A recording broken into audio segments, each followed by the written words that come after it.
I sat one evening in my laboratory. The sun had set, and the moon was just rising from the sea. I had not sufficient light for my employment, and I remained idle, in a pause of consideration of whether I should leave my labor for the night or hasten its conclusion by an unremitting attention to it. 3 years before, I was engaged in the same manner, and had created a fiend whose unparalleled barbarity had desolated my heart, and filled it forever with the bitterest remorse. I was now about to form another being, of whose dispositions I was alike ignorant. She might become 10,000 times more malignant than her mate, and delight for its own sake in murder and wretchedness. He had sworn to quit the neighborhood of man and hide himself in deserts, but she had not.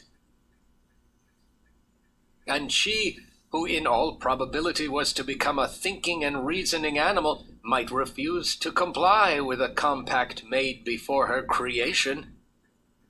They might even hate each other. The creature who already lived loathed his own deformity, and might he not conceive a greater abhorrence for it when it came before his eyes in the female form? She might also turn with disgust from him to the superior beauty of man.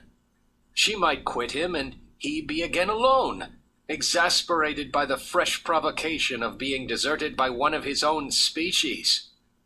Even if they were to leave Europe and inhabit the deserts of the New World, yet one of the first results of those sympathies for which the demon thirsted would be children, and a race of devils would be propagated upon the earth. Had I a right, for my own benefit, to inflict this curse upon everlasting generations? The wickedness of my promise burst upon me. I trembled, and my heart failed within me, when on looking up I saw by the light of the moon the demon at the casement. A ghastly grin wrinkled his lips as he gazed on me.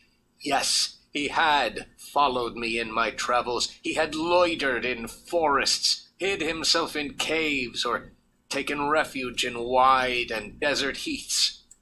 And he now came to mark my progress and claim the fulfillment of my promise.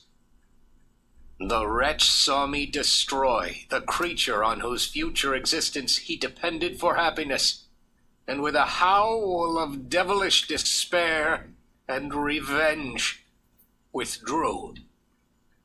I left the room, and locking the door, made a solemn vow in my own heart never to resume my labors.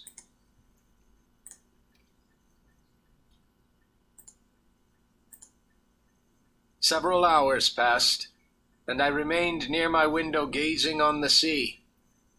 It was almost motionless, for the winds were hushed and all nature reposed under the eye of the quiet moon. I felt the silence, although I was hardly conscious of its extreme profundity, until my ear was suddenly arrested by the paddling of oars near the shore, and a person landed close to my house. In a few minutes after, I heard the creaking of my door as if someone endeavored to open it softly. I trembled from head to foot. I was overcome by the sensation of helplessness, so often felt in frightful dreams, when you in vain endeavor to fly from an impending danger, and was rooted to the spot. Presently I heard the sound of footsteps along the passage. The door opened, and the wretch whom I dreaded appeared. Shutting the door, he approached me and said in a smothered voice, "You have destroyed the work which you began. What is it that you intend? Do you dare to break your promise?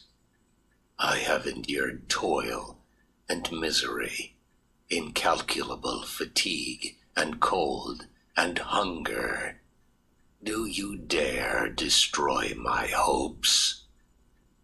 "Begone! I do break my promise. Never will I create another like yourself. equal in deformity and wickedness. You believe yourself miserable, but I can make you so wretched that the light of day will be hateful to you. You are my creator, but I am your master. Obey. The hour of my weakness is past, and the period of your power is arrived. Your threats cannot move me to do an act of wickedness. Shall I, in cool blood, set loose upon the earth a demon whose delight is in death and wretchedness? Be gone. Your hours will pass in dread and misery, and soon the bolt will fall which must ravish from you your happiness forever. Are you to be happy while I grovel in the intensity of my wretchedness? Beware, for I am fearless. You shall repent of the injuries you inflict. I go, but I shall be with you on your wedding night. All was again silent, but his words rung in my ears. Why had I not followed him and closed with him in mortal strife?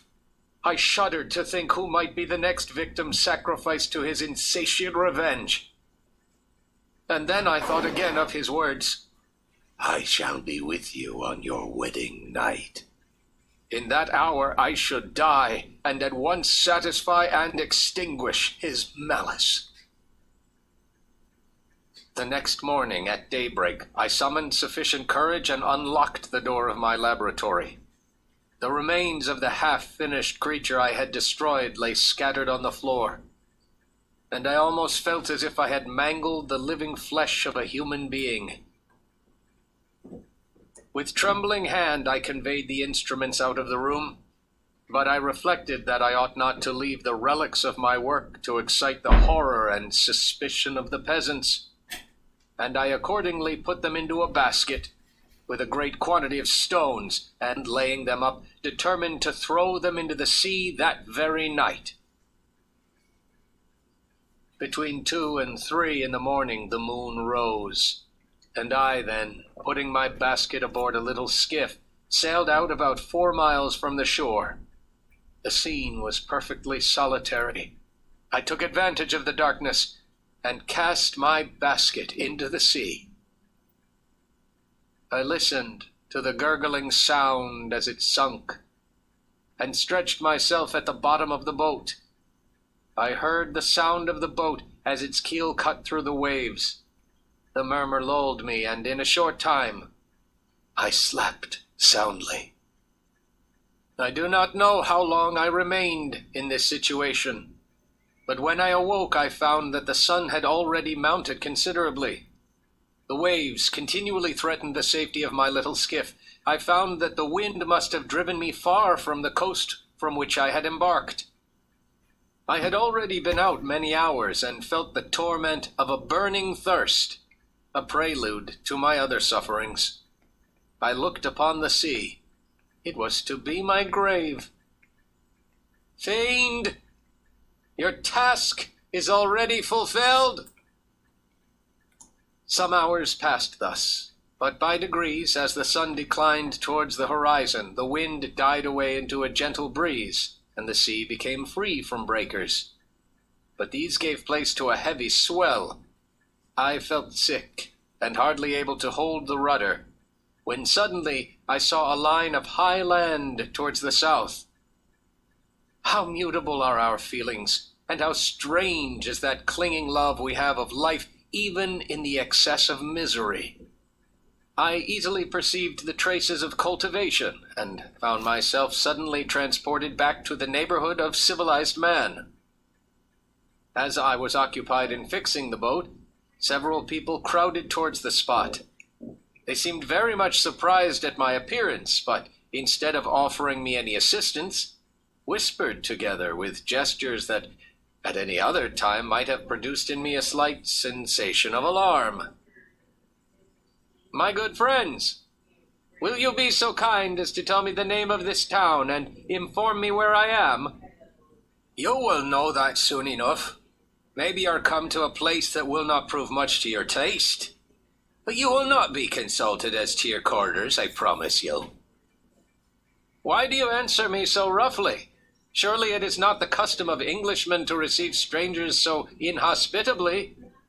I do not know what the custom of the English may be, but it is the custom of the Irish to hate villains. Come, sir, you must follow me to Mr. Corwin's to give an account of yourself.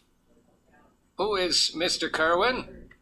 Mr. Corwin is a magistrate, and you are to give an account of the death of a gentleman who was found murdered here last night. This answer startled me, but I presently recovered myself. I was innocent, that could easily be proved. Accordingly, I followed my conductor in silence, and was led to one of the best houses in the town. Little did I then expect the calamity that was in a few moments to overwhelm me, and extinguish in horror and despair all fear of ignominy or death.